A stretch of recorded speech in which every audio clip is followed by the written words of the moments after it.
Tusikubali viashiria vya aina yoyote vinavyoweza kuletwa na mtu wa aina yoyote yule, viashiria ambavyo vinaweza vikamvunja amani katika nchi, kwa sababu nchi si ya watu wengine, nchi yetu sisi.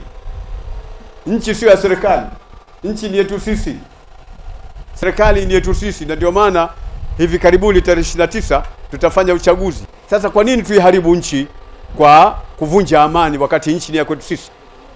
Dhima iko juu ya nani? Kama tukifanya hivi, tutamwambia nini Mwenyezi Mungu Subhanahu wa Ta'ala kwamba tumekuharibia nchi yako? Uharibifu katika nchi baada ya kuitengeneza, maana yake ya jumla, itengenezeni nchi basi. Maana yake itengenezeni nchi, msilete uharibifu katika nchi. Sehemu nyingine ya aya inatilia nguvu aya hii, inasema wala ta'thaw fil ardi mufsidin, wala msieneze katika nchi uharibifu. Sifanye uharibifu wa aina yote wa kuweza kuleta matatizo. Swali, je, Uislamu umezungumzia amani? Msaafu mzima tukiufasiri ni amani tupu. Mtume kipindi chote anazungumzia amani, ameunga udugu wa masahaba wa Maka na Madina kwa ajili ya amani. Kipindi tulichokuwa nacho tuwafundishe na tutangaze, na mashekhe wafanya kazi na wenye kuhutubia makhutaba, yani makhatibu katika misikiti ya Ijumaa na hafalati au hadhara mbalimbali, mashekhe mfanye kazi ya kuwafundisha watu juu ya swala la mmomonyoko wa maadili. Mmomonyoko wa maadili ni mkubwa sana katika nchi yetu kiasi cha kutisha.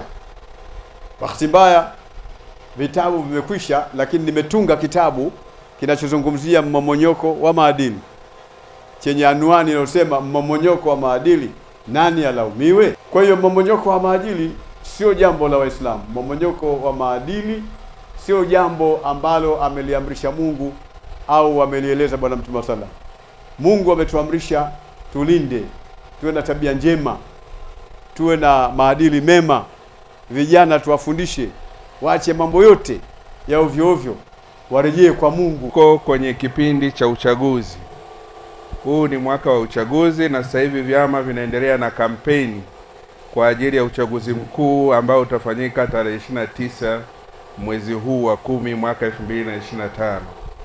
Ninawaomba siku ya uchaguzi tujitokeze kwa wingi sana kwenda kuwachagua viongozi tunao wataka.